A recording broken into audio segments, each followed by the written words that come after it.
Synopsis of the books of the Bible. Major Prophets. Ezekiel. By JND Darby.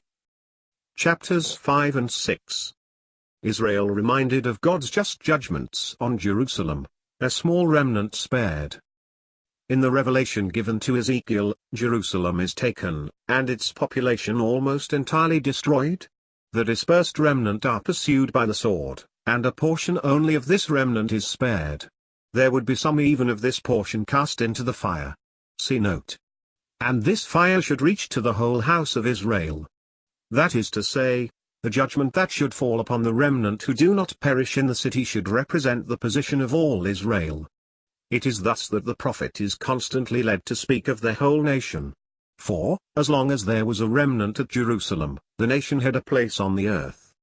But when the iniquitous rebellion of Zedekiah had led to the destruction of Jerusalem, this was no longer the case. But this judgment of Jerusalem contains very important elements for the understanding of all this part of the history of the people and of the dealings of God. This is Jerusalem, saith the Lord Jehovah, I have set it in the midst of the nations and countries around about her.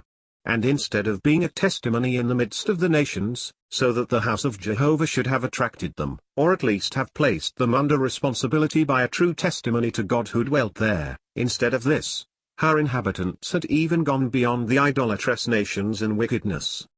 Therefore God would execute judgments upon her in the sight of all the nations, a just retribution for her sins.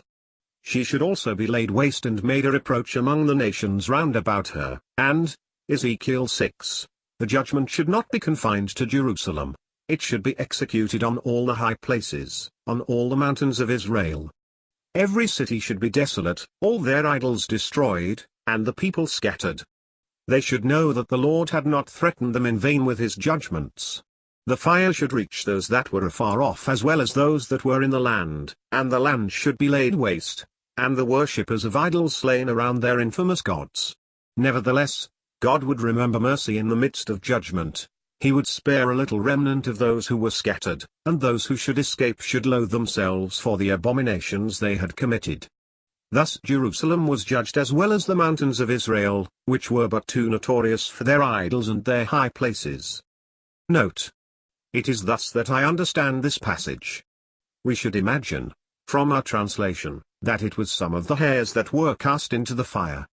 But in the Hebrew, the pronoun is in the singular, and it is masculine as well as feminine. End of note.